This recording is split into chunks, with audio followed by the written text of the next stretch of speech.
तेलंगाना कानून साज काउंसिल में बीआरएस एमएलसी ने सिविल राइट्स डे यानी शहरी हुकूक के दिन के बारे में बात करते हुए कहा कि कांग्रेस हुकूमत जब से इख्तिदार में आई है सिविल राइट्स डे के प्रोग्राम को नजरअंदाज किया जा रहा है, जो कि हर महीने के आखिरी इतवार को गांव-गांव और कस्बों में जात पात के इम्तियाज और छुआछूत के बारे में बेदारी पैदा करने के लिए मुनक्किद किया जाता है।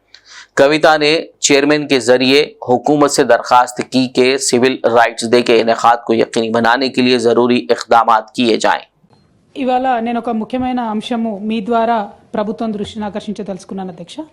ఇప్పటికీ మనం చూస్తూ ఉంటాం అధ్యక్ష, గ్రామాల్లో పట్టణాల్లో కూడా చాలా చోట్ల ఒక కుల వివక్షత కానీ అంటరానితనం కానీ అస్పృశ్యత కానీ ఇవన్నీ జరుగుతూ ఉంటాయి అధ్యక్ష. చాలా చోట్లకు మీరు వెళ్ళినట్టయితే చిన్న చిన్న ప్లేసెస్లో ఎవరి గ్లాసును వాళ్ళే కడుక్కోమని చెప్పేటటువంటి పరిస్థితి, 2 గ్లాసుల విధానం అనేది ఇంకా కూడా అన్యాయంగా రాష్ట్రంలో ఉంది అధ్యక్ష.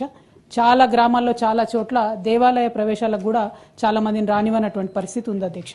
ఇవన్నీ నివారించాలని చెప్పి ప్రభుత్వాలుగా మనం సివిల్ రైట్స్ డే అని ఒకటి పెట్టుకున్నాం అధ్యక్ష. ప్రతి నెల లాస్ట్ సండే ఎంఆర్ఓ గారు, తహసీల్దార్ గారు, అట్లానే సాంఘిక సంక్షేమ అధికారి గారు, పోలీస్ ఎస్ఐ గారు వీళ్ళందరూ వెళ్ళి ప్రజల్ని కొద్దిగా చైతన్యపరచాలని సివిల్ రైట్స్ డే అని పెట్టుకున్నాం అధ్యక్ష. ఈ ప్రభుత్వం ఏర్పడ్డట్టు నుంచి ఇప్పటి వరకు ఒక్క నెల కూడా ఎక్కడ కూడా రాష్ట్రంలో సివిల్ రైట్స్ డే అనేది జరుగుతలేదు అధ్యక్ష.